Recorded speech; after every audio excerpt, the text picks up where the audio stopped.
dhukkubni koronaa vaayirasii ammallee mataa owwoo addunyaa kana ta'uudhaan biyyoota adda addaa raasaa jira. Dhukkuba kana to'achuu fi akkuma kanaan duratti gorfamaa turre harka keenya saamunaa fi bishaaniin akka gaariitti dhiqachuun barbaachisaadha. Yoo bishaanii fi saamunaan hin jirre saanitaayizarii itti fayyadamuun gorfamadha. Mana alatti yoo baanee maaskii yookaan ammoo haguuggaa afaaniitii fi funyaanii sirriitti itti fayyadamuun dhukkuba kana tatamsa'iinsa isaa irraa of ittisuu fi nama gargaara. Karaa biraatiin ammoo talaaliin ammaan tana bayaa waan jiruu fi talaalii kana akkamiin akka argachuu dandeettan irratti ogeessa fayyaa mari'adha. Dhukkubni koronaa vaayirasii kun yoo mallattoon isaa isin irratti mul'ate namarraa addaan if baasaa guyyaa 14 fi odeeffannoo dabalataatiif ammoo mana yaala isinitti dhiyaatutti yookaan ammoo ogeessa keessanitti bilbila odeeffannoo dabalataa argadha. Daawwattoota keenya jaallatamoo fi kabajamoo oolmaa bultiin badhaadhaa yooyyaa isiniin jennee jirra. Odeeffannoo sa'aatii kana barbaachisa jennee qopheeffannee isin biraan gahuu fi argamnee jirra. Warri odeeffannoo kana immoo sagantaa kana hordofuu fi asittuu argamtanii sagantaa kana faffacaasaa qoqooda waliin nu gahaa isiniin jechuu barbaanna.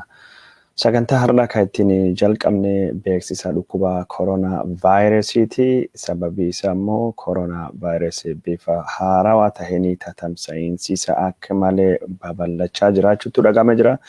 Keessattuu yeroon kun yeroo kabaja ayyaana Kirismaasiitii fi akkasumas waggaa haarawaa waan ta'eef of eeggannoon barbaachisaa waan jedhu yaadachiisuu fi kanaaf beeksisa kana isin biraan gahuu barbaanne. Haala ammaan tana jiruun dhukkubni koronaa vaayirasii kan beekamu irraa sanyiin isaa lamni kan addaa biyya lama keessattuu argame jira. Tokko biyya Ingiliiz Awurooppaa yoo ta'e kan lammaffaa immoo Afrikaa kibbaati. Biyyoonni addunyaa balalii garasitti godhan hedduun isaanii dhaabaa akka jiran kan dubbatame. Dhukkubni koronaa vaayirasii haarawni argame kun dhukkuba kanaan dura jiruudhaan yoo wal birattuu laalamuun harka 100 keessa 70 irra caalaa faffaca'uu irra caalaa tatamsa'uu akka dandayu kan dubbatamaa jiru. Dhukkuba koronaa vaayirasii kanaan dura vaayirasii beekamuu fi ammaan tana tallaalliin argame warshaaleen qorichaa akka Modernaati fi Pfizer tallaallii kana kennaa jiraachuu ibsanillee sanyiin dhukkuba kana haaraawni dhalachuun isaa dhukkuba kanarra akka malee of eeguu akka qabnu ka isin yaadachiisnu barbaadnu haga ammaan tanatti dhukkubni koronaa vaayirasii kana addunyaa kanarratti nama miiliyoonii 1.8 dhiyaatu galaafatee jira.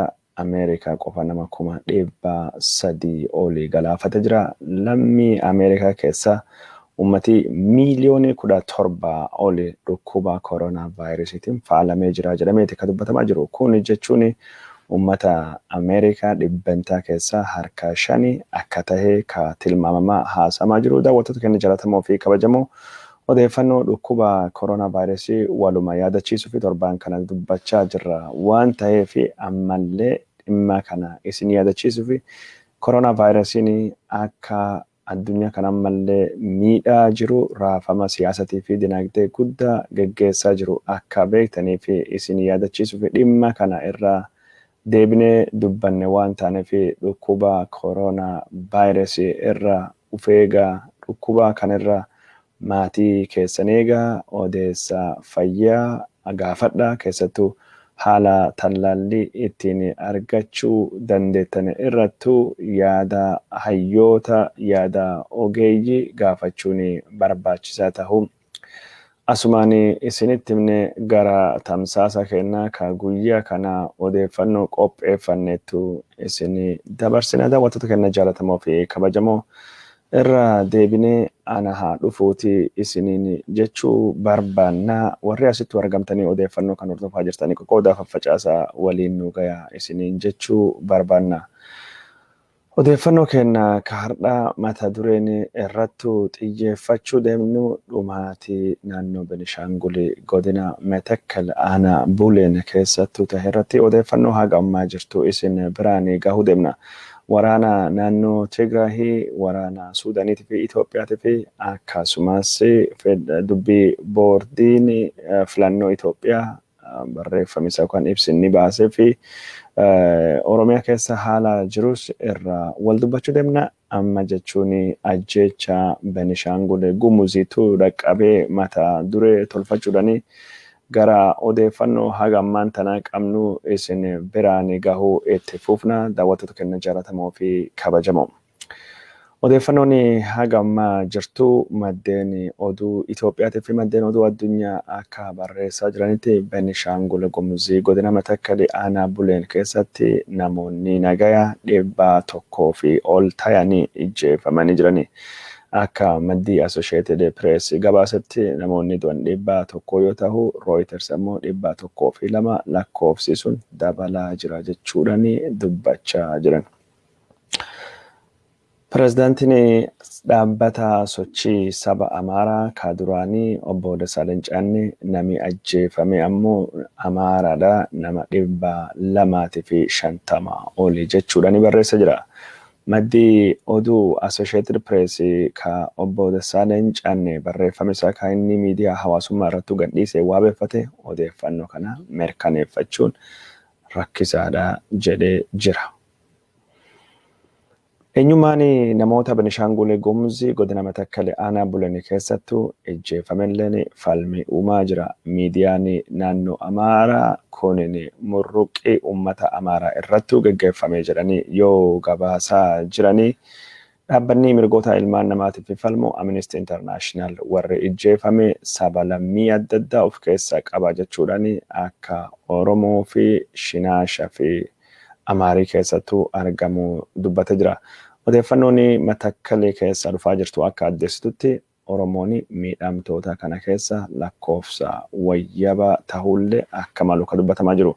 Haa ta'uuti malee warri naannoo Amaaraatii fi miidiyaan naannoo Amaaraatii fi aktivistoonni Amaaraa namni dhumate saba Amaaraa qofa jechuudhaan yeroo ammaan tanatti odeeffannoo dabarsaa jiru. Mootummaan Itoophiyaa warra Benishaangul gumuzii zoonii Matakkal aanaa Buleen ganda qote bulaa Bekkujjii jedhamu keessattuu badii kana dhaqqabsan irratti tarkaanfii fudhateen nama 42 humna badii keessaa galaafadhee jira jedha. Kana ka gabaasee miidiyaa Itoophiyaatii fi waajjira Biltsiginnaa Benishaangul akka tahe ka himamaa jiru.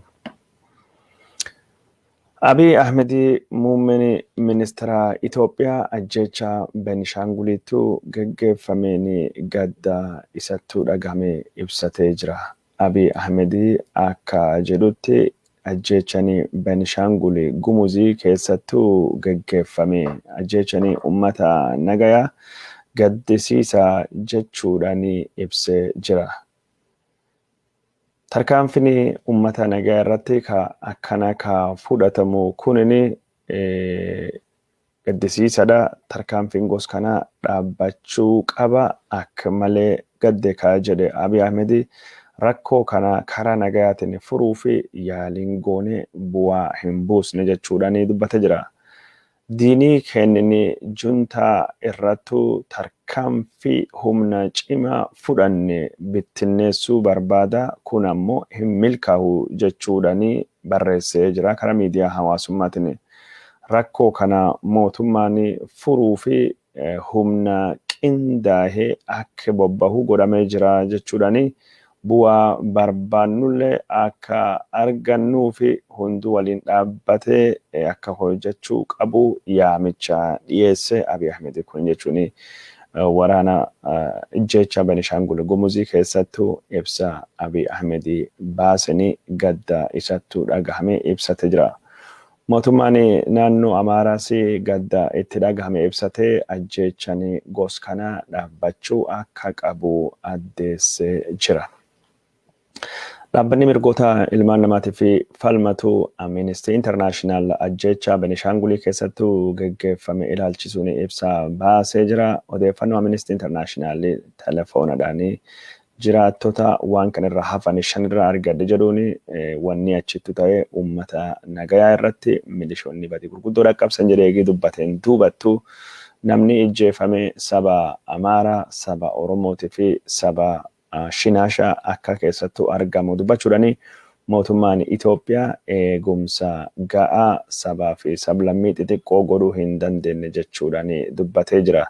Amnesty International warri waan kana hojjate quba itti qabuullee baate odeeffannoon warri hambaa waraana kana akka dubbatanittu akka Amnesty jedhutti hedduun warra waan kana raawwate dhalattoota lammii gummuz ta'uu hin oolle odeeffannoo jettulleen akka jirtu Amnesty International ka gabaasee dubbate. Komishiniin mirgoota ilmaan namaa Itoophiyaalleen dhimma kan irrattu ibsa baasee jira. Komishiniin mirgoota ilmaan namaa ka Itoophiyaa kunin dhimma kan irrattu ibsi baasen ajjechaan Benishaangul Gumuzitti uummata nagaa irrattu dhaqqabe guddoo gaddisiisa jechuudhaan dubbatee jira. Mootummaan ajjechaa gosa kanaa ka dimshaashaa dhaabuu fi eegumsaa fi nageenya buusuu irratti jabeessee hojjechuu qaba jechuudhaan komishiniin kunin barreessa jira. Wanni akkasii kunin yeroo hedduu ka deebi'ee jechuudhaan komishiniin mirgoota ilmaan namaa Itoophiyaa kunin dubbatee jira. Komishiniin kunin aanaa Buleeni ka godina Matakkalee naannoo Benishaangul keessattuu argamu bakka sabaa fi sablammiin adda addaa keessa jiraatan kanatti waajirii eegumsa nageenya yookaan ammoo milishoonni poolisoonni yeroo haleellan dhaqqabe kanattu hin jiru jechuudhaan mootummaan Itoophiyaa lammiilee nagaya eeguu fi tarkaanfiin inni fudhatee gaha akka hin taane dubbatee jira. Odeeffannoon kenna ka isin biraan gayaa jirru akkuma itti fufatu jira. Daawwattoota keenya jaallatamoo fi kabajamoo ajjechaa naannoo Benishaangul Gumuzittu geggeeffame kana miidiyaan addunyaa akkamiin gabaasee odeeffannoo jettu isin biraan gahuu deemna garaadhumaa gulattu. Amma jechuun haaluma Benishaangul keessattu ajjechaa kana ilaalchisee wantoota tayaa jiru kana odeeffannoo isin biraan gayaa jira. Ajjechaan Benishaangul Gumuz keessatti ta'e akka miidiyaan warra mirgaa jedhanitti ajjechaa kutaa lammaffaa Maayikaadira naannoo Tigraay keessattuu geggeeffameen wal fakkaatu jechuudhaan dubbachaa jiru. Ajjechaa kana balaaleffachaa jiranii dhimma kanarratti hoogganaan paartii Abinii duraanii Dassaaleny Canne Daanyee namni jedhamu ibsa baasee jira. Abiy Ahmed biyya hoogganuu waan hin dandeenye fi aangoo gadhiisuu qaba jedhee jira. Abiy Ahmed biyya hoogganuu hin dandeenye aangoo gadhiisuu qaba jedhee jira.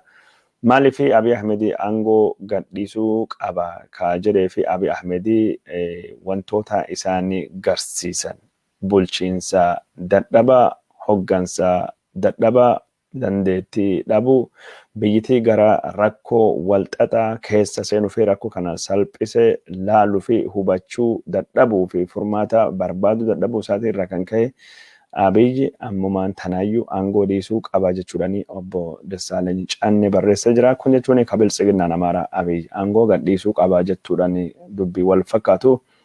Abiy Ahmed haga aangootti dhufe irra kaasee Benishaangul Gumuz naannoo uummattoota kibbaatii fi Oromiyaa keessattuu Amaaraa waan ta'aniif qofa uummatii nagayaa 2,000 fi olii ajjeefamanii akka baalattuu harcaawan jechuudhaan har'a qofa godina Matakkalee aanaa Buleen uummatii 250 ka Amaaraa ka Agaw fi Shinaasha halluu gogaa isaanii irraa kan ka'e ajjeefamanii qaalamanii jiran jechuudhaan Amaaraa irratti gochi geggeeffamaa jiru kun gocha duguuggaa sanyii jedhee barreessa jira. Dassaaleny Canne dhaabbanni mirgoota ilmaan namaatiif falmu Amnesty International warra du'e keessa Oromoon akka malee guddoo jedhe dubbatullee maqaa Oromoo jedhu hin dhoofne. Maal jennaani warri Amaaraa aktivistoonni isaanii yeroo kana ajjecha gos kana ajjecha warri Oromoo Benishaangul Gumuzittu fayyadamee Amaaraa irratti geggeessaa jira waan jedhameef ummata Oromoo ka Benishaangul Gumuz keessatti akka malee du'aa jiru. Ka riphee loltoota Gumuziin ijjeefamaa jiruu fi akkasumas humna addaa poolisii Amaaraatiin ajjeefamaa jiru yeroo hundayyuu lakkoofsi keessattuu dabaluun barbaadanii Oromoon kanama miidhuu malee miidhama miti akka yaada warratti. Kanaaf Abiy Ahmed yeroo ammaan tana chilletenyinnet jechuun dantaa dhabuu irraa kan ka'e inzilaalinnet. Kunis waanuma gosa tokko irra kan ka'e aangoo isaanii yookaan ammoo teessoo inni irra taa'aa jirtu isaa hin malle waan ta'eef aangoo kana irra kahuu qaba jechuudhaani obbo Dassaaleny Caannee dubbatee jira. Humna faashistii wayyaanee tarkaanfii irratti fudhachuu qabu waggaa 2 fi hunda obsuudhaani humni faashistii kunini badii akka guddaa dhaqqabsuu godhee jira jechuudhaani keessattuu ajjechaa maayikaadiraatii fi bakka dadatu dhaqqabee ka Amaaraa irrattu jechuun Abiy Ahmed baay'ee balaaleffataa jira. Kanaafuu kabajamoo muummicha ministeera Itoophiyaa sirnaan hoogganuu hin dandeenye Itoophiyaa akka Ruwaandaa godhaa jirta yookaan ammoo gochi duguugga sanyii gosa Ruwaandaatu dhalachaa jira. Itoophiyaa uummata isii dhiifama gaafadde aangoo kan ka'e gadhiisi jechuudhaani obbo Dassaaleny Caannee barreessanii jiranii. Abiy Ahmed irrattu dhiibbaan godhamu cimee dhiibbaan godhamu jajjabaachaa dhufuu agarsiisaa jira. Hogganaani dhaaba kana namni biraa Kiristiyaan Taaddalee ka jedhamu yookaan ammoo Dammala Taaddalee Tsaggaayee maqaan isaa kan inni ittiin beekamu. Innis ibsa baasee jira. Ibsi baasee kana uummata Amaaraa dhiifama gaafatee jira. Uummati Amaaraa yeroo ammaan tana salphina daangaa hin qabne keessa seenee jira. Yooma waan dhiyoo kana ta'e fudhannee ji'a 3 darban kana qof keessattuyyuu ajjechaa hedduu gargar hin dhaabbannetti uummata kana irratti gaggeeffamaa jira. Akka dhuunfattu ajjechaa kana dhaabuu waan hin dandeenyeef uummata Amaaraa dhiifama gaafadha jechuudhaan dubbatee jira. Aktivistoonni naannoo Amaaraa Abiy Ahmed warra rookeetti misaayilii fi taankii qabu naannoo Tigraay balleessee barbadeessee jira. Warra Benishaangul gummuzii kan akkamittuu dadhaba warra xiyyaanii lolu kana jechuudhaan tarkaanfiin irratti fudhatamu akka qabu dubbatamaa jira. Ammaan tana magaalatti Warana akka malee dhahamaa jira. Benishaangul gummuz irratti yeroon duuluu qabnu ammaan tana wanni jedhamu odeeffannoon deddeebi'ee kennamaa odeeffannoon deddeebi'ee barreeffamaa jira. Obbo Asaameheny Asres dubbi himaanii mootummaa naannoo Amaaraa kanaan dura karaa miidiyaa hawaasummaatiin waan kana akkan jedhee barreessee jira. If ittisuu danda'uu qabna. Akka nu jiraannu isaan hin barbaadane. Akka nu jiraannu nun hayyamane. Nu diina nu balleessuu fedhuun yeroo ammaan tana nu dur dhaabbatee jira. Duuni nu balleessuu barbaadu nu dur dhaabbatee nu marsee jira. Akka pirezidaantiin duraanii jedhanitti pirezidaantiin naannoo Amaaraa si'a maqaa hin dhoofne gaafin akka pirezidaantiin duraanii Mangistuu Hayilemaariyaam dhiifama. Dubbii Mangistuu Hayilemaariyaam itameen dubbisee argadde. Gaafin gaafatamuu kana nu balleessuu barbaadanii hin bannamoo haa balleessu nuti. Warri nu fixuu barbaada hin dhumannamoo haa fixu nuti. Filannoon ifaadha. Isaantu baduu qaba. Jechuudhaani waraana duguuggaa sanyii uummata Benishaangul irrattu labsee jira. Mangistuu Hayilemaariyaam haasasan beektanii wayyaan irratti ያለነው አማራጭ ሁለት ነው። ወይ እንጥፋ ወይ እናጥፋቸው። filannoo lam qabna. Habadunmoo haballeessinu.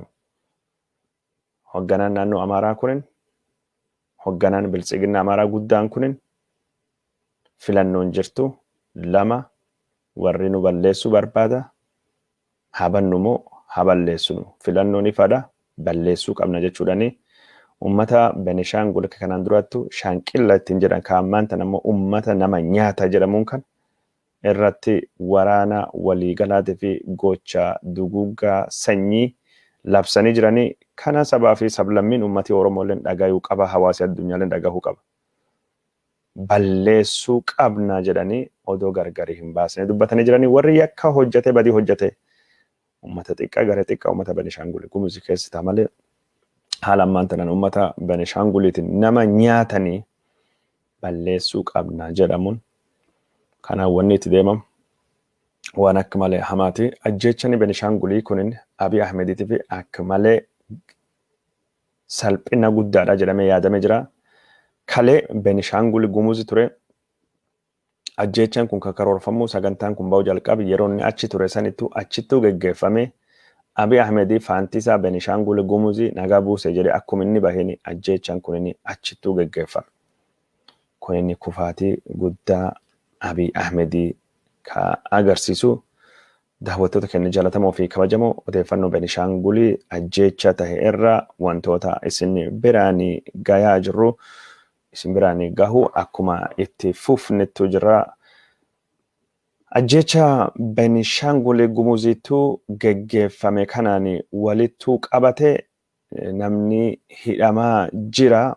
Warra hidhamaa jiran keessa hoggansa naannoo Benishaangulii nama kanaan dura naannoo kana bulchaa ture 5 akka keessattu argamanii ka dubbatamaa jiran.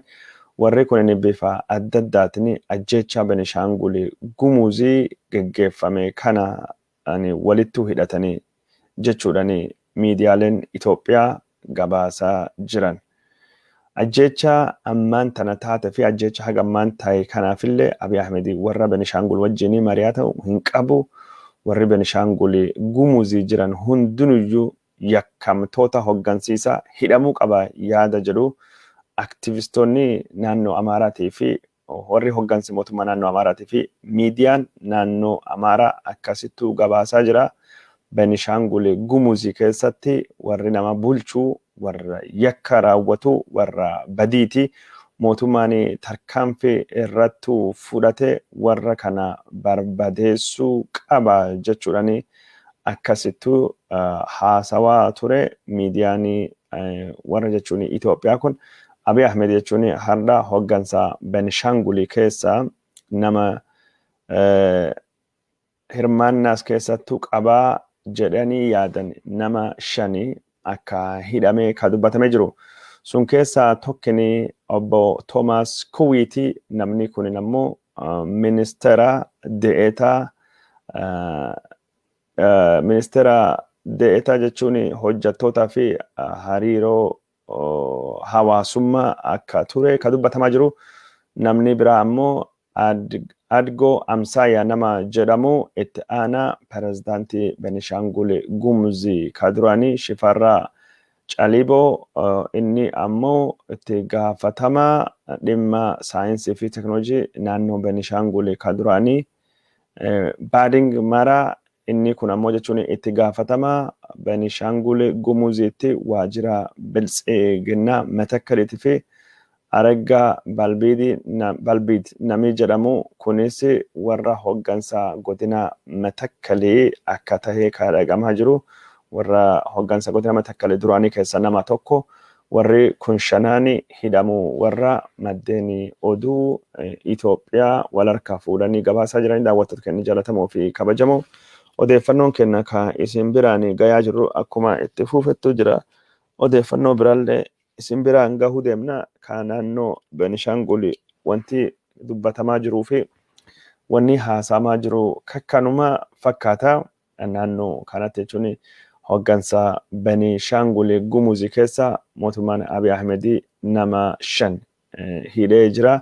Abiy Ahmedii gaafa marii Benishaangul Gumuziitti godhu warra balaa kana kakaasanii hedduu isaanii hidhuu deemna. Warra kana gari isaanii aangoo irraa kaasuu deemna garii hidhuu deemna itti gaafatamummaatti dhufaa jedhee dubbatee jira. Amma jechuun Benishaangul Gumuziittu waan ta'eef Abiy Ahmedii dhiifama gaafatee gadditti dhagahame ibsatee achittuu humna qindaa'ee ka waan kan rakkoo kan furu bobbaasnee jirra jechuun isaa gabaafamee jira. Odeeffannoon Benishaangul Gumuzii kakkanuma fakkaatti. Mee odeeffannoon Benishaangul Gumuzii kana pireesii addunyaa akkamittu gabaasaa jira ka jedhu odeeffannoo takka lama gurra isin haa buusnu.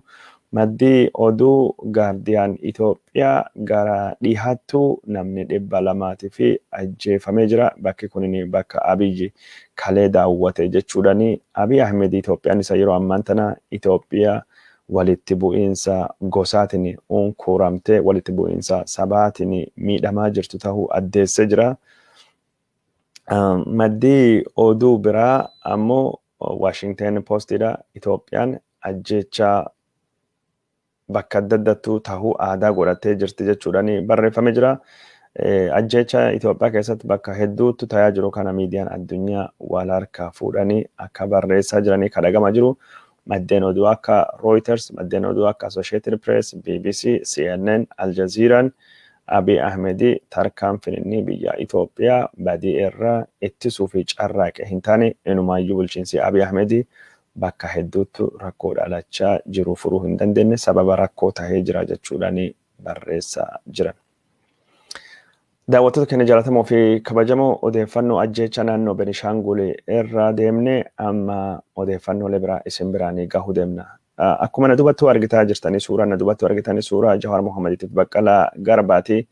Ajjechaa Benishaangul gumuziitiin walitti qabatee dhaamsi Jawaar Mohammadii hoggansa naannoo Benishaangul wajjin waggaa lamaan duratti godhee miidiyaa hawaasummaa irra deebi'ee naannawaa jira. Jawaar Mohammadii waggaa lamaan duratti naannoo Benishaangul daawwatee qaama araaraatii fi nagaya naannoo kan keessatti buusuu fi godhamee wal qabatee yeroo sun achi deeme bakka Jawaar Mohammad deeme ummata nagaya naannoo sanii ummata wal argee haasawetti pirezidaantiin Benishaangul Ashadli Hassanis walgahii kan keessa akka jiru hubatamee jira. Jawaar Mohammadii haala naannoo kan keessatti yeroo sanii nagaa buusuu danda'an irrattu jiraattota naannoo kana wajjin wal mari'atee jira. Jawaar Mohammadii dhaamsinni gaafa sun dubbate ammaan tan akka nama dubbii raagee tokkottu deebi'ee ka'ee irra haasamaa jira. Jawaar Mohammadii dhaamsa isaa ka gaafa suniitiin uummata Benishaangul jiraattota godina sana hoggansa godina sanii dhaamsa waan akka jechuun waraagee fakkaatuu fi dhaamsa nagaa ittiin buusuu danda'anii fi gorsa guddaa dabarsee jira. Gorsi sun nama dhagahuu dhabe.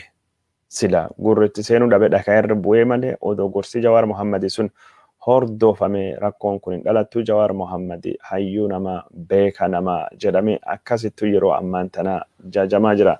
Gorsa Jawaar Mohammadii Benishaangulitti dubbate kaname isin biraanii genne isinis akka dhageeffattanii akka jechuun gorsa kana waan inni jedhe hubattanii isin biraan gahuu deemna garuu afaan Oromootiin Jawaar Mohammadii waan inni jedhe odeeffannoo tokko lama isin biraan hagennuti. Jawaar Mohammadii jechuun qaama nagaa buusuu naannoo Benishaangulitti deeme kanarrattu gorsa kan dubbate akka Jawaar Mohammadii gaafa suni jedhetti naannoon Benishaangul kan keessatti sabaa fi sablammiin ummati naannoo kan keessa jiraatu nagayaa waliin jiraachuu danda'u barachuu qaba. Lafti kun nuu cufaayyuu waliin geetti lafa kan irrattu nagayaan jiraachuu qabna jechuudhaan Jawaar Mohammadii dubbate. Sabaa fi sablammii Itoophiyaa ka hojii barbaadee jiru isa jijjiiruunis Chaayinaa wajjin nagayaan jiraachaa hin jirru maaliif nagayaan waliin jiraachuu hin dandeenye dhaamsaa jedhu dabarsee jira. Jawaar Mohammadii suni walittuu qabate maaliif nagayaan jiraachuu hin dandeenye qofa odoo hin taane maal akka fudhatama qabuu fi fudhatama hin qabnellee dubbate jira. Wantoonni fudhatama inni hin qabu jedhee dubbate keessa warri as keessa jiraachuu hin dandeenye naannoo kan keessatti yoo dhufe akka duriitti si tuffadhee eenyummaa kan kee gassi qabee si cabsee ati biyyi kan keeratu garbish taate ammootii tahee sirrattuu jiraadhaa jedhe dura dhaabbannee lolla. Yoo qabsoon Oromoo kan walqixxummaa kuniyyuu qabsoo olaantummaa taate qabsoon Oromoo akka dhoqqeetti walitti makamte ilaalle irratti qabsaa'uu qabna. Suni alatti lammiin Itoophiyaa kamiyyuu bakka Itoophiyaa fedhe dhufee jiraachuu fi danda'uu fi mirga qabaachuu qaba jechuudhaan Jawaar Mohammadii dhaamsa ajaa'iba gaaf suni akkasittu dabarse jira. Dhaamsa Jawaar Mohammadii dabarse kana isin biraan gahuu deemna. Daawwattoota keenya jaallatamoo fi kabajamoo bakka Jawaar Mohammadii dhaamsa kana akkanitti dabarsetti hoggansa Benishaangul Gumuzii pirezidaantiin Benishaangul Gumuzii Ashadli Mohammadii faatittu gaaf sun keessattuu argama. Ammoo dhaamsi Jawaar Mohammadii kun hin dhagahamne. Jawaar Mohammadii rakkoo Itoophiyaatii fi fala guddaa ka qabu rakkoo Itoophiyaatii fi yaada hedduu ka dhiyeessaa ture. Bulchiinsi Abiy Ahmedii Jawaar Mohammadii kana akka rakkootu yaade yeroo ammaan tana gorsa habashootan dhiyaatun Jawaar Mohammadii hidhamee jira. Ajjechaan biyya kana maddii isaayyuu inumayyuu akka Jawaar Muhammadii tahee dhiyeeffamaa ture. Ajjechaan Amaaraallee hin dhaabbanne, Itoophiyaallee nagaan arganne. በየቦታው የምለው እኔ እንደ ኦሮሞ የታገልኩት የብሔሬ ማንነት ስለተናቀ ባህሉ ስለተናቀ ነው። አንድ ኦሮሞ ተነስቶ ሌላውን ብሔር ስንቅ ሳይ የታገልንበት ዓላማ በጭቃ እንደተለወሰ ነው የሚታየኝ። እንደ ዜጎች በፈለጋቸው ቦታ ላይ የፌደራልና የክልልን ህግ አክብረው የመኖር መብታቸው ደግሞ ሊከበር ይገባል። ማንኛውም የኢትዮጵያ ዜጋ በፈለገው የኦሮሚያ ክልል የመስራት የመኖር መብቱ የተከበረ መሆን አለበት። ልንታገልበት ይገባል። ቻይና እኮ እየኖረ ነው ክልላችን አይደለም ከኛ ጋር ጭቆና ህዝብ። ስለዚህ እዚህም ቢሆን እናንተ የዚህ ክልል ተወላጆች ሌሎች መጥተው የመኖር መብታቸውን የመስራት መብታቸውን እስካልተጋፋችሁ ድረስ እንጫንባችሁ በእናንተው ቄ ላይ እኛ ባለቤት እናንተ ሎሌ ሁኑ እስካላላችሁ ድረስ ተንከባክቧቸው ሰርተው ጥረው አላህ በሰጣቸው ንብረት ላይ ይኑሩበት። ይሄን የሚቃወም አለ? ይሄንን ነው ለማስፈን እየታገልን ያለ ነው። ተሳስቶ የሚጋጨው ህዝባችንም እናስታርቀዋለን። ቅድም እንዳልኩት እናንተ ሳር ሆናችሁ እኛ ውሃ ያርከፈከፈን ከሄድን ሰይጣን በምንም መልኩ እሳት ሊለኩስ አይችልም። ይሄ ነው ትልቁ ነገር መሆን ያለበት። ህግና የህግ የበላይነትን ከመንግስት የበለጠ ዘብ መቆም ያስፈልጋል። ይሄን ስልክን ወጣቶች መንገድ ላይ ወጡና ሰው ፈትሹ ማለት አይደለም። መፈተሽ ወንጀለኛ የመያዝ የመክሰስ የፖሊስ ስራ ነው። እናንተ ወንጀለኛን የመጠቆም ከወንጀል ራስን የማላቅ ኃላፊነት ያለባችሁ። እዚህ ላይ በማነጣጠር መስራት ያስፈልጋል። ዜጎች ኃላፊነታችንን እየተወጣን ከሄድን መፍትሄ እናመጣለን።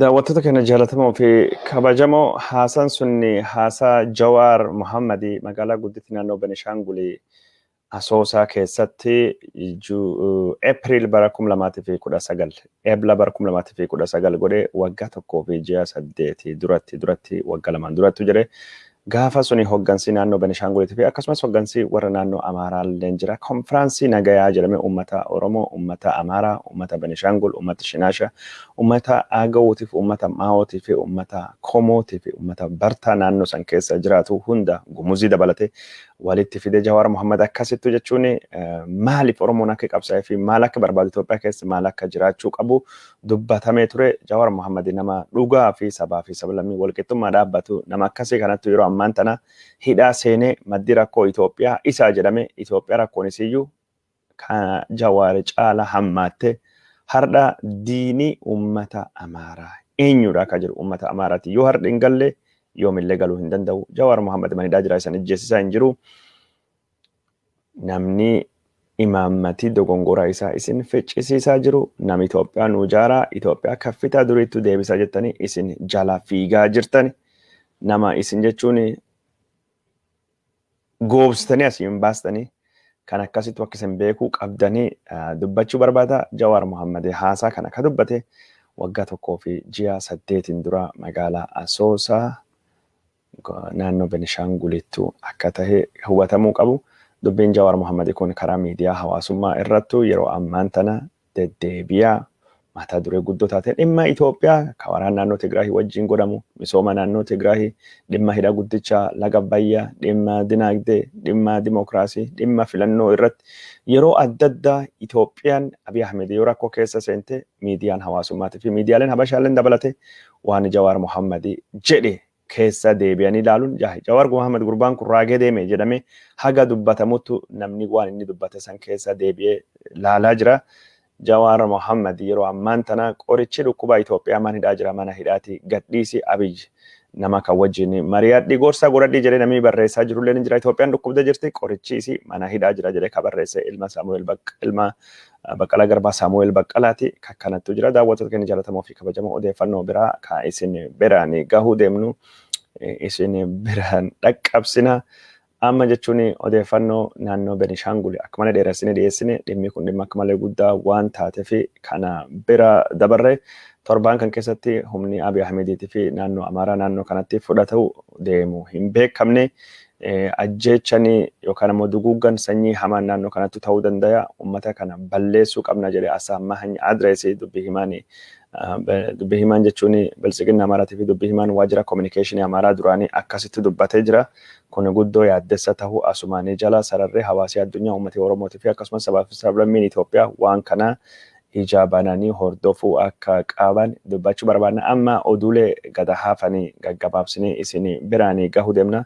Daawwattoota keenya jaallatamoo fi kabajamoo waraanni naannoo Tigraahii keessattuu gaggeeffamu bifa hammaatiin itti fufee jira jechuudhaani naannoo kanarraa odeeffannoon dhuftu addeessaa jirti. Naannoo kanarraa odeeffannoon dhufaa jirtu akka jettutti dirreelee waraanaa 3 dirree waraana Shiree dabalatee ammallee Beetimaaraa dabalatee waraanni gurguddaan gaggeeffamaa jira. Beetimaaraa keessattuu waraana gaggeeffameen haleellaa irrattuu kan hirmaate jeettiin waraana Itoophiyaa tokko dhoofnee kuffisne jechuudhaani dubbii himaan Hewwahatii duraanii obbo Geetaachoo Raddaa karaa Tiwiiteriitiin barreessuu gabaasuun kenna ni yaadatama. Waraanni naannoo Tigraayitti gaggeeffamaa jiru karaan Meeqalee fi Finfinnee walitti fiduu karaa Allamaaxaa Hewwahatii deebisee qabatee jechuudhaani gabaafamee jira. Naannoo Tigraay keessatti waraanni gaggeeffamu irraa kan ka'e yeroo ammaan tana geejjibaa fi kominikeeshiniinis addaan citee akka inni jiru kan dubbatamaa jiru. Sararri xayyaaraa Itoophiyaa balaliisaa gara Meeqalee jalqabee odeeffannoon jedhama. Odeeffannoo kijibaa akka ta'e dubbatamee jira. Sararri Itoophiyaa balalii xayyaaraa dhiisuu jalqabe ammaan kana tasgabbiin bu'uura naannoo Tigraay keessattuu hin jiru jechuudhaani dubbatamaa jira. Naannoo Tigraay bakka adda keessatti ajjechanii gaggeeffamaa jiru ammallee hammaatee jira jechuudhaani gabaafamaa jira. Godinaalee Tigraay adda addaa keessatti uummata nagayaa irratti waraanni Eertiraa ajjechaa godhaa jira. Qabeenya Tigraay saamaa jira jechuudhaani yoo dubbatamu godinaalee Tigraay kalixaatii fi kibbaa keessatti milishaan Amaaraatii fi faannoon Amaaraan saamicha daangaa hin qabne gaggeessaa jira jechuudhaani gaggeessaa jiru jechuudhaani warri Tigraay himachaa jira. Warri Tigraay faannoon Amaaraatii fi milishaan Amaaraatii fi akkasumas humni weerartuu Eertiraa naannoo Tigraay keessa akka inni bahu gaafachaa jirani.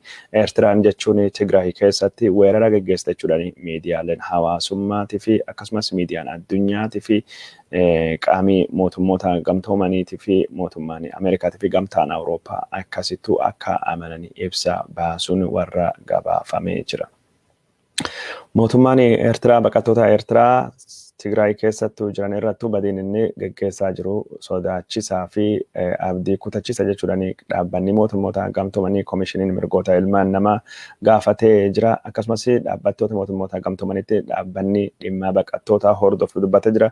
Yeroo ammaan tana baqattoota Eertiraa hedduu mootummaan Eertiraa butuu itti fufee jira jechuudhaani dubbatamanii jiran. Warri butaman kun butamanii gara Asmaraattuu deebi'anii achi kaampii waraanaa akka Saawwafaattuu hidhama akka jiranii kan dubbatamaa jiru.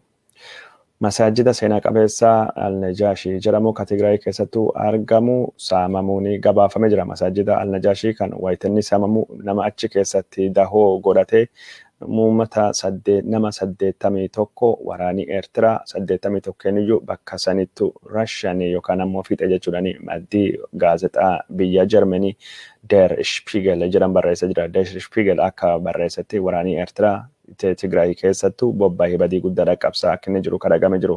Hariiroon Eertiraa mootummaa Abiy Ahmed wajjin qabduu fi duulii Eertiraan Suudaan irrattuu bantee jiru mootummoota Arabaa dheekkamsiisee jira. Keessattuu mootummaa Misrii akka malee akka aarsee kan dubbatamaa jiru. Mootummaan Misrii dippiloomatii Eertiraa Kaayiroo irraa ari'uu akka danda'u dubbatamee jira. Yoo Eertiraan mootummaa Itoophiyaa gargaaruu hin dandeenye Misriin waraana Itoophiyaa fi Suudaan waliin godhaa jiranii Itoophiyaa loluu fi Suudaan bira dhaabbattee akka lolu deemtus maddeen oduu Arabaa gabaasaa jiran. Daawwattoota keenya jaallatamoo fi kabajamoo ajjechaa babal'aa godina naannoo Tigraay keessattuu gaggeeffame qoratuu fi mootummoonni gamtoomanii koomishinii mirgoota ilmaan namaa Jiiniivaa jiru garee qorattoota Itoophiyaatti erguu akka barbaadu dubbatee jira. Gareen qorattoota kunniin ajjechaa babal'aa waraanii Itoophiyaatti fi akkasumas loltoonni naannoo Tigraay uummata nagaa irratti gaggeessanii qorataa jedhameeti kan dubbatamaa jiru.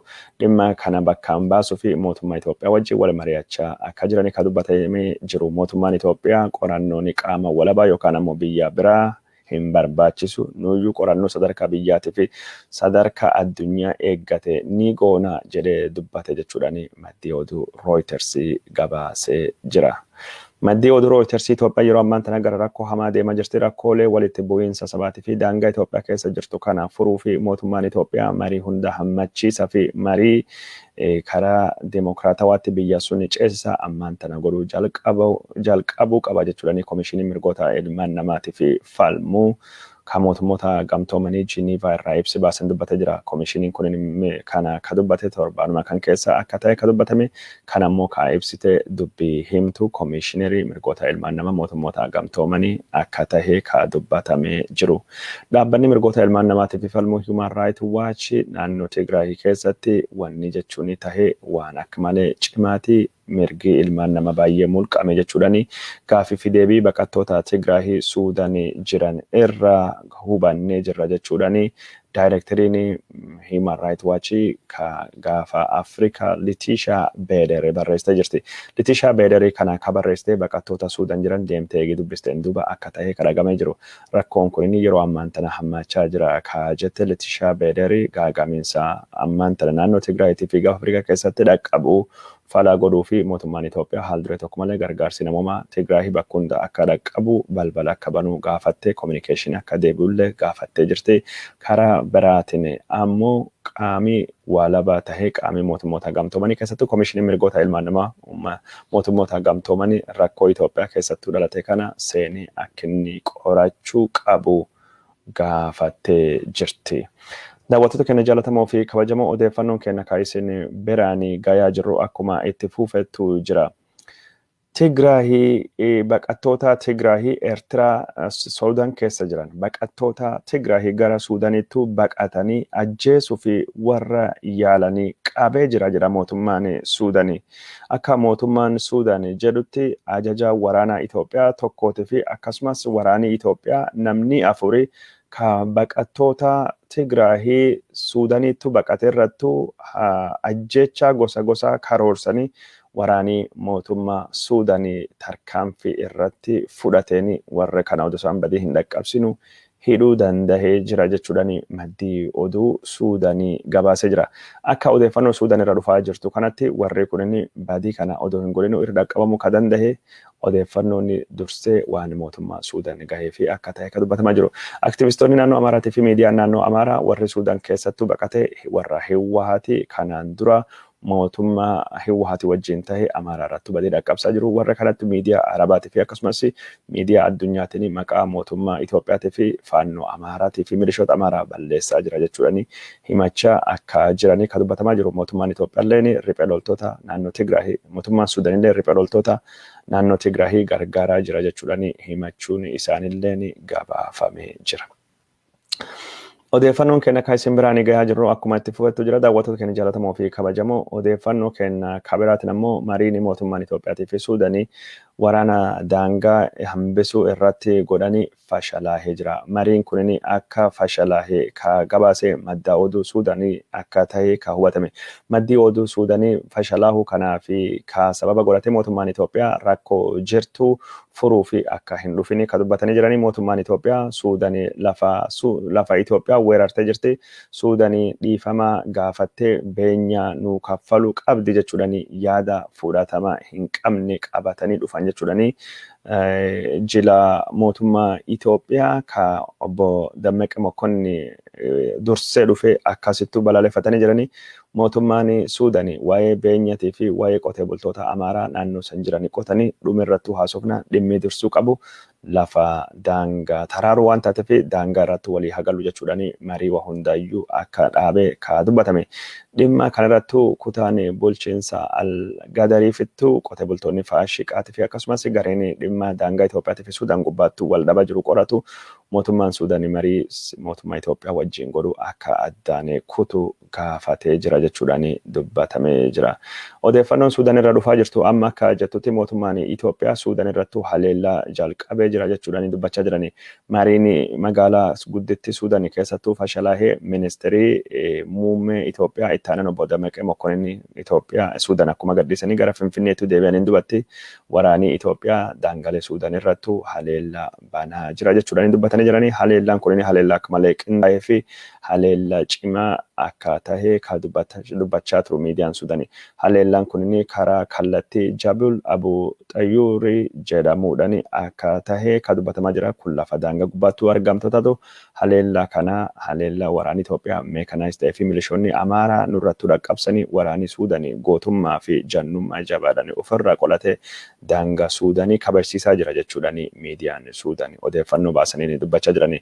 Karaa biraatiin ammoo waddi kulli kan jedhamtu karaa bahaatiin kan argamtu lafa Suudaanii irratti waraanni Itoophiyaatii fi milishoonni Itoophiyaa kaadooyaa fi yookaan immoo basaasaa fi deemu warra Suudaan kaachi qubate irrattu haleellaa dhaqqabsanii turanii. Haa ta'uutii malee waraanni Suudaanii kaachi qubate waraanni Suudaanii illee ka naannoo sanii dooyachuu fi deemutti jiru dooyaa lamaantu walitti bu'e jechuudha. Rekonesansi warra lachuun warra rukutanii jiranii waraanni Suudaanii warra dooyaa dhufee ka Itoophiyaa rukute ofirra facaasee gara daangaa Itoophiyaatti deebisee jira jechuudhaan hagamma Suudaanii daangaa ofii keessa taatee falmachaa jirti. Lafa daangaa ofii deeffachuu fi kiiloomeetirii 9 toffa malee lafa Itoophiyaa kaayisii weerarte tokkollee hin jiru jechuudhaan dubbattee jirti. Waraanni Suudaaniitii fi Itoophiyaa ammaan tana hammaachaa deemaa ka jiru ta'uu ka ibsanii miidiyaaleen Suudaanii gariin mootummaan Suudaanii waraana dabalatanii gara daangaa Itoophiyaatti geessaa akka jiru ka dubbatamaa jiru. Mootummaan Itoophiyaalleen waraana naannoo Suudaanii kanaa fi humna dabalata gara daangaa Suudaaniitti geggeessaa akka jiru ka dubbatamaa jiru. Maddeen oduu Suudaanii yeroo ammaan tana lolii xixiqqaan bakka dadattuu godhamaa jiru. Mootummaa Itoophiyaa qofa osoo hin taane milishoota naannoo Amaaraatii fi dargaggeeyyii faannoo Amaaraa jedhaman wajjin akka ta'e ka dubbatamaa jiru. Humna naannoo Amaaraa kanaan mootummaan Suudaan shiftaa jedhee ibsaallee akka jiru hubatamee jira. Kun kanumaan odoo jiru waraansa daangaa Itoophiyaatii fi Suudaanii gubbaa jiru kana ummata Amaaraa qopheessuu fi ummata Amaaraa ittisuu fi waraanii Itoophiyaa yoo tarkaanfii gahaa hin fudhanne mootummaan Amaaraa akka tarkaanfii mataa isaa fudhatu ibsa jira. Mootummaan Amaaraa yeroo ammaan kanatti waraana kanaa fi milishoota fi poolisoota qaxaraa jiraachuun isaallee dhagahamee jira. Daawwattoota keenya jaallatamoo fi kabajamoo odeeffannoon kennine kan isin biraan gayaa jirru kakkanuma fakkaata. Mootummaan Suudaanii gadaan araara jennee waan qabanne gadhiisne mootummaa Itoophiyaa wajjin waan hin taane yeroo gubnu darbee jira. Ganni 25 lafa keenya qabatanii akkanattu nu gowwoomsaa waadaa dharaa nu seenaa yoo nu nagaattu jira jenne deebisanii nu waraanaa turanii kun ammaan duuba faayidaa waan tokko hin qabdu jechuudhaan dubbatamaa jira. Miidiyaaleen Suudaan akka odeeffannoon al-arabiyyaan barreessu jedhutti yeroo ammaan tana faaruu waraanatiin guutamee jira. Faaruu waraanatittu ka Suudaan dhagayamaa jiru ummati jechuun bakka daddatti mootummaan falmitoonni daayaaspooraan Suudaan daangaa Suudaan deeffachuu qabna jedhu irrattu akka walii galaa jiranii ka dubbatamaa jiru. Gara Suudaaniittu marii fi kadeemee itti aanaa muummicha ministeera Itoophiyaa obbo Dammeqee Mokkonnen wajjin ka marii fi taayammoo nama Jeneraal Muhammad Hamdan Dagalo jedhamu. Muhammad Hamdan Dagalo jechuun Sudanese Rapid Support Force ka warra Janjaawidii fa'aa hogganu sun hogganu. Namichi kanattu ammallee waraana gara Suudaanii bahaatiin baname kana hogganu. Kunin diploma namicha Itoophiyaan wal lolaa jiru ka Itoophiyaa kan tuffatu Dammeqee Mokkonnen wajjin taa'ee dubbachuun isaa fi kufaatii guddaadha diplomaasii Itoophiyaatiif jedhamee jira. Dammeqee Mokkonnen daangaan ammaan tan sararamuu qabu jedhu kun Suudaanii kennamuu qabaa jedhee nama kanaan durattu mallatteesse. Isaatii fi kufaatiidha kanaan durattu laftii keessan jedhee waadaa galee fi amma immoo lafa san gadhiisa bayaa jechaanii jira. Kunin mootummaan Abiy Ahmed karaa dippiloomaasiitiin hagame tokko akka inni kufaa tahee ka agarsiisu. Abiy Ahmed irra deeggarsa Oromoo hin qabu, deeggarsa sabaaf sablammii hin qabu. Amaara abdate Amaarilleen itti garagalee jira. Itoophiyaan biyya dhiigaa taatee jirti. Itoophiyaan bakki adda addaa bakka badii tahee jira. Daawwattoota keenya jaallatamoo fi kabajamoo odeeffannoon keenya ka isin biraan gaggayaa jirru kakkanuma fakkaata. Odeeffannoo hedduutu jira ka jechuun gara booda isin biraan gayuu deemnu odeeffannoo Benishaangul gummuzii achitti waan ta'e bal'inaan isin biraan geenne jirra. Waan miidiyaan addunyaa haasa'u isin biraan geenne jirra. Itoophiyaan yeroo ammaan tana balaani guddaan ishii qunnamuu deema. Awwaannisi guddaan kayaa akka jiru mootummaan Itoophiyaa awwaannisa kan ittisuu fi qophaa'aa akka hin jirre dhaabbanni nyaata addunyaati fi akkasumas warra jechuun sochii awwaannisa hordofu hedduu akeekkachiisaa jiranii. Dinagdeen Itoophiyaa kufaatii irra dandamachuu fi Itoophiyaa fi baankiin addunyaa marii jalqabanii jiranii. Baankiin addunyaa Itoophiyaa fi liqii kennuu ammatti akka hin barbaanne dubbatamee jira. Gargaarsa jechuun caasaalee dinagdee Itoophiyaa geeddaruu fi godhamuu fi yaadame structural adjustment loan kan jedhamu biiliyoonii 3 kan lakkaa'ame baankiin addunyaa fi dhaabbanni maallaqa addunyaa mootummaa Itoophiyaa dhoowwatanii jiranii. Sun qofa odoo hin taane Itoophiyaan relief fund jedhamee kan dhukkuba koronaa vaayirasii badiin dinagdee irratti geessise dandamachuuf yaadame miiliyoonii 500 dhaabbanni maallaqa addunyaa dhoowwatee jira. Hoggantuu baankii addunyaa Kiristiyaanaa Joorjiyeevaa wajjin mootummaan Itoophiyaa Abiy Ahmed mari'atullee hagamma waadanii liqii argachuu mootummaa Itoophiyaa akka hin seenamne kan dubbatamaa jiru. Mootummaan Itoophiyaa gamtaa Awurooppaa irraa, mootummaa Ameerikaa irraa, baankii addunyaa irraa akkasumas dhaabbata maallaqa addunyaa Chaayinaa irraa liqii argachaa ture dhabee jira. Chaayinaan jechuun investimentii Itoophiyaatti gootu dhabdee jirti.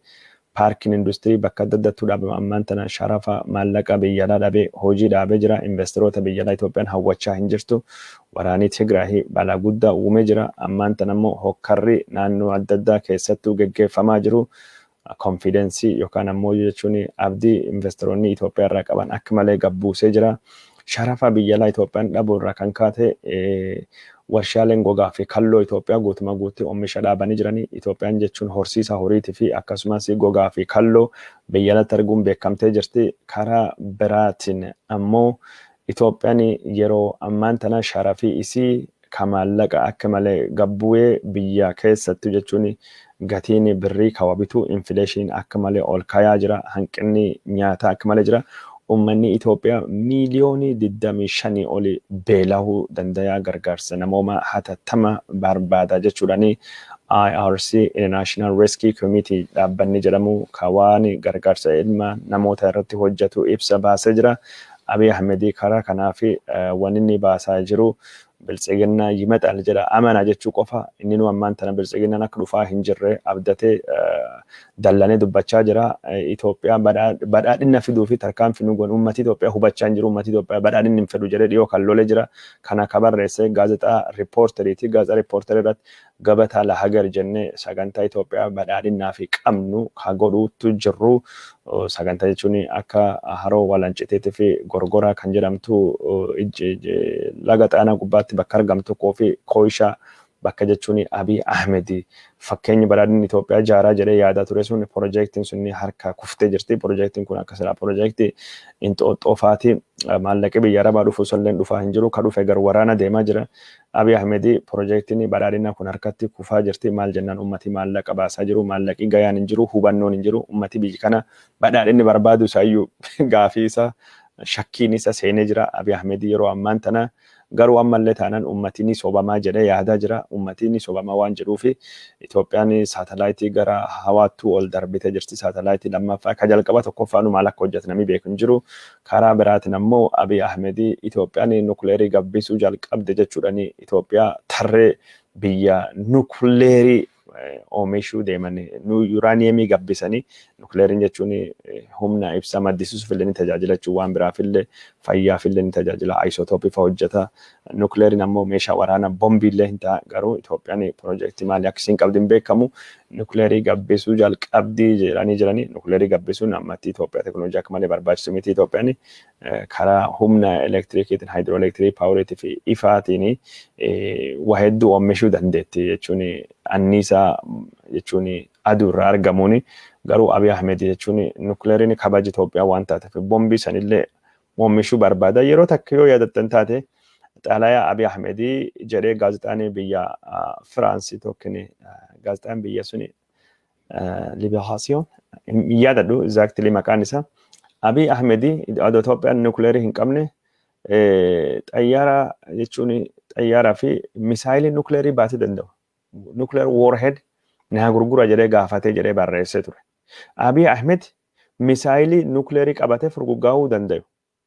Faransaay irra liqeennaa kenna gargaarsa liqii biliyoonii 4 pirezidaantii biyya Firaansi Emmanuel Macron xalayaadhaan gaafatee jedhee maddii oduu suni akkasitti barreessa ture gaaf sun namni tokkollee namanne amma immoo Itoophiyaan nukleerii gabbisuu jalqabdee jedhee jira namichi maraatan kun yoo danda'ame nukleerii kallee oomishuullee hin dhiisu hin carraaqa hin danda'u ammoo gaafa nukleerii gabbisanii uummatuma isaarra irratti fayyadamuu hin oolu. Waan Tigraayitti inni godhaa jiru waan Wallaggaaf Gujiitti inni godhaa jiru yoo ilaalame Abiy jechuun maraata karoora hin qabne uummata irrattuu badii gosa kamii dhaqqabsu irra duubattuu nama deebi'u miti daawwattoota keenya jaallatamoo fi kabajamoo Itoophiyaan nukleerii gabbisaa jirtidha oduun. Itoophiyaan garuu uummata miiliyoona 25 kabeelan dhumachuuf deemanii gargaarsa addunyaa kadhachaa jirti. Siyaasaan Itoophiyaa wal xaxuu deema. Abiy Ahmed jechuun fedhee isattuu warri soddaattuu galee warri soddaa nu ittisuu hin dandeenye jiranii qubis kaahanii jiranii quba abbaan baafachaa hin dhibuu jiranii biltsiginnaan lamaan wal seentee biltsiginnaan Oromoo akkama kuftee jirti Itoophiyaan gariisiin deemuttu jirtu gara akka malee badii hamaati. Odeeffannoo tokko qindeessaa jirraa isin biraanii gara boodaa yookaan borittuu gahuu deemna. Abiy Ahmed biyya Itoophiyaa ceesisuu hin dandeenye jechuudhaani dippiloomatiin Ameerikaa guddaan tokkin Ameerikaan biyyi Itoophiyaa akka malee kufuu deemti malii dhahamuu qabaa eenyutu Abiy bakka bu'aa kaa jedhu odeeffannoo Ameerikaan irratti hojjechaa jirtu takkattu nu biraan bahee jira. Wanni kun jechuun Ameerikaan abdiin isin Abiy biyya san ceesisaa Abiy dimokiraasii fida Abiy nagaa buusaa Abiy shororkeessitoota Alshabaabii nuu lola jettee isirraa qabdu ammaan tana duwwaa tahee jira. Haga Abiy dhufeeyyuu Alshabaabii fi gareen shororkeessaa adda addaa gaafa Afrikaa keessattuu jabaate Abiy Ahmed gaafa Afrikaa nagaa dhoowwee jira jetti. Odeeffannoon mootummaa Ameerikaa irra dhufte. Odeeffannoon kun eessa dhufte akkamiin dhufte maaltu yaadame Ameerikaan maal godhuu barbaaddi ka jedhu gara boodaa jechuun sagantaa kana sondaan sagantaa taanu keessatti odeeffannoo bal'aa isin biraan gahuu deemna maddeen adda addaa irraa jechuun waan garii kan mirkaneeffachuu qabnu waan jiruu fi waan garii ammoo dubbadhallee hayyamallee gaafadhee waan dubbachuu barbaadu fi nama akka malee Abiy Ahmed deeggaru namni yaada kan dhiyeesse nama isaa bakka dubbachaa jiru Abiy Ahmed nama dandeettii hin qabne nama hubannoo hin qabne nama hin dhageenye nama mariittu namanne nama dadhabaa fi amanamaa jedhee yaadu warri yaraa qofaanii uf marse sabaa fi sablammii Itoophiyaa kana walittu araarsuun beeku odoo madaan seenaa Itoophiyaa gurguddaa jirtu madaa tuttuquun biyya bulchuudhaan biyya suni gara gaagaamiinsa hamaa geessaa jira ka jedhu yaadii namni sun qabu warra adda addaatillee wajjin mariin jalqabamee jira dhimma kan irrattu kunin ejjannoon kunin ejjannoo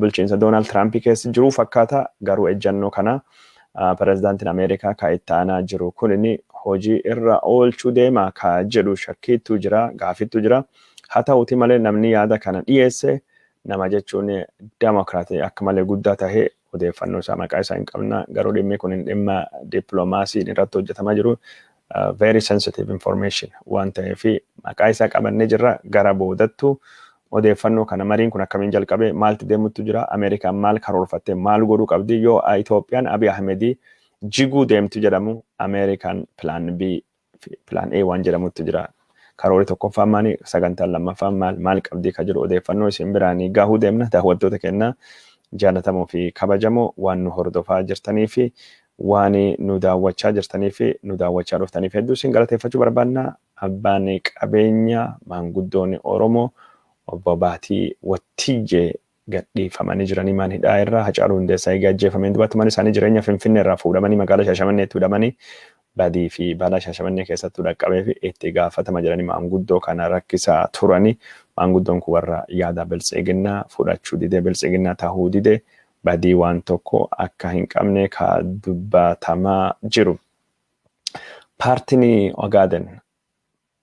Ogaden National Liberation Front ONLF boordini filannoo Itoophiyaa hayyama isaa irra hambisuu danda'a haquu danda'a wanni jettu eegidha gameen dubatti naannoo Somaalii keessatti dallansuun guddaan uumamee jira.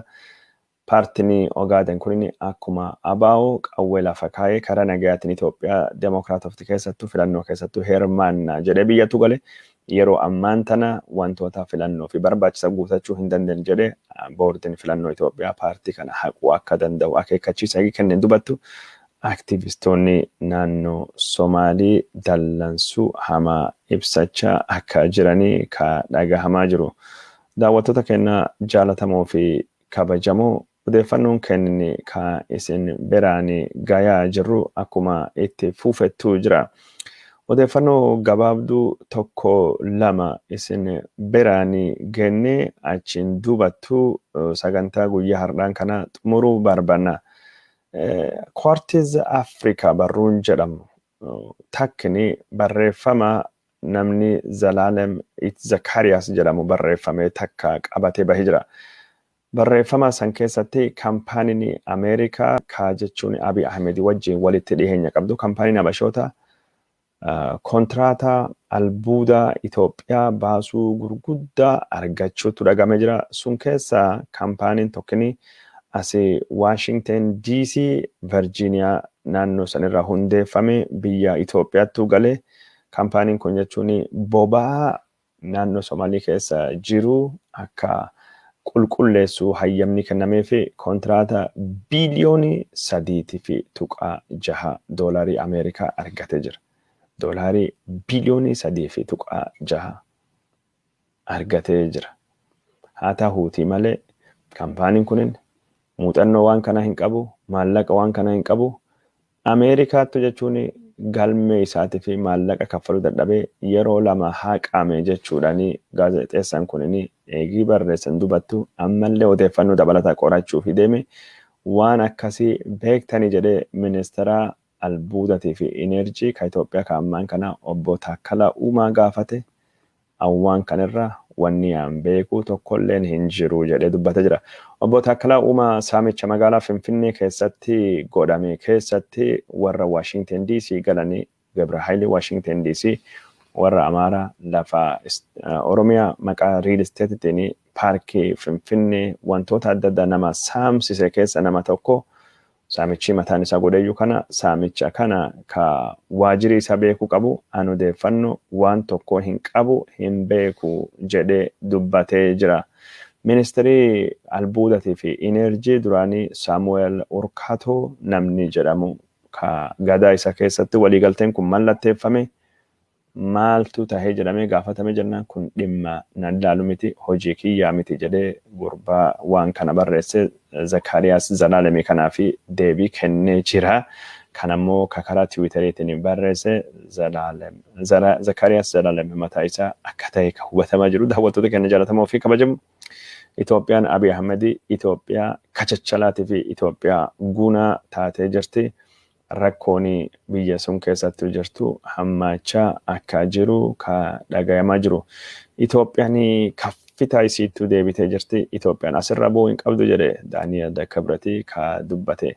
Kaffitaa kanarraa nu buusuu fi balaa adda addaa godhaa jiranii Itoophiyaan seenan ishii ka dhugaa ammaan tana fakkaachuu qaba. Seenan ammaan tana yeroo hoggansaa fi uummataa fi waraanii Itoophiyaa waliin galee humna badii barbadeessine jechuudha. Abiy Ahmed dubbatame jira. Waraanni kun waraana uummata Tigraay irratti baname warri jedhu isaan warra dubbii barbaadani waraana kan juntaa xiqqaa barbadeessuu fi Itoophiyaa kaffitaa zamanii deebisuu fi Itoophiyaan kaffitaa san irra baatee jirti jechuudhaani Abiy Ahmed dubbate jira. Kaffitaan Itoophiyaa ka Benishaangul gummuz keessatti uummata akka baala harca'u kaffitaan Itoophiyaa komaandii poostii Oromiyaa keessatti deemaa jijjiru kana kaffitaan Itoophiyaa badiidha. Balaa biltsiginnaa ka ammaan tana jiru kana naannoo uummattoota kibbaa keessatti mootummaan Abiy Ahmed nama 977 ol hoggansirra ari'ee jira. Rakkoolee bakka adda addaatti daratan ka uummata kibbaa waan furuu dadhabanii fi akkaataa nama 2,000 fi of eeggannoo kennee jira. Nama 900 ammoo bakki isaanii jijjiiramee akka jiru ka dubbatamaa jiru. Abiy Ahmed rakkoon dhalatu hundaayyuu rakkoo furuu dhiise nama jijjiira. Kunis ammallee itti fufee jira. sunsumni waan jijjiiramee fi ittoon hin mi'aa'uu jedhame akkasittuu itti mammaakamaa jira. Walaayitaa Sooddoo keessattuu ibidda dhalate mootummaan Abiy Ahmedii itti yaadee biltsiginnaa isattuu godhachuudhaan aktivistoonni walaayitaa himachaa jiranii. Ibiddi kun waggaa waggaan dhalata. Ibiddi barana kun ammoo ibidda waggoota 5 wal faana dhalate keessaa hama.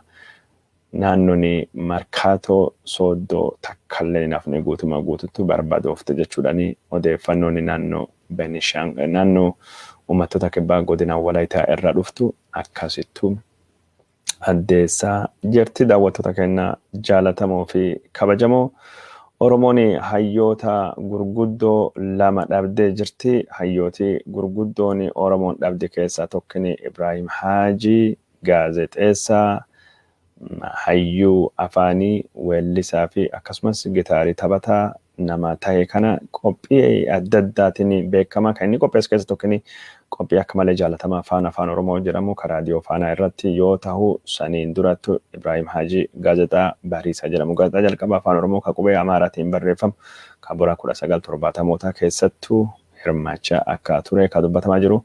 Warra jechuun hawwisoo afraan qalloo tarree lammaffaa irrattuu dhaabbate keessallee akka jiru seenaan isaa akka dubbatu. Ibraahim Haajii sirbadde sirba walaloo ni walaleessa gitaarii ni taphata hayyuu afaanii akka tahe ka dubbatamaa jiru. Ibraahim Haajii waggaa tokko olii eegi dhukkubeen dubattu kalee addunyaa kanarraa du'aanii godaanee jira jedhameeti akkasittuu gabaafamaa jira. Karaa biraatiin ammoo hayyuun Oromoo bira abbaan Eliyaas Ibsaa Muhammadii gaaddisii warra afraan qalloo addunyaa kanarraa du'aanii godaanee jira jedhamee miidiyaa hawaasummaa irratti gabaafamaa jira. Ibsaa Muhammadii warra jechuun qabsoo afraan qalloo keessatti gahee guddaa taphatan maanguddoo Harargee baha akka ta'anii kaa dubbatanii. Namni kun jechuun bifa adda addaatiin qabsoo Oromootii fi gumaachaa jiru. Baqaatiin gara Ameerikaa dhufanii Minisootattuu yaalamaa odoo jiranii lubbuun isaa addunyaa kanarraa kaleessa du'aanii boqotanii jiranii. Maatii isaatii fi Rabbi jajjabinaa fi obsa haa kennuu fi isaaniif ammoo jannata haa kennuu jennee asumaanii waaqa kadhannaa fi obbo Ibsaa Muhammadii abbaa Eliyaas Ibsaati. Eliyaas Ibsaa hundeessitoota OMN keessa nama tokko akka tahe ka beekamu. Daawwattoota keenya jaalatamoo fi kabajamoo nu waliin turtanii sagantaa kan waan nu daawwattanii fi hedduu isin galateeffannaa. Odeeffannoo kana waan nu qoqqoodanii faffacaastaniif illee galanni keenya guddaadha. Nu biraa deebi'aa wantoota isinii qopheessinu ilaalaa. Odeeffannoon keenya isin biraan gahuun itti fufee jira. Dhukkuba koronaa vaayirasii kana jiraachuu isaa hin dagatina. Of eeggannoo keessanillee cimsaa itti fufaa isin jenna. Waan nu hordoftaniif galatooma nagaan oola nagaan nu bula.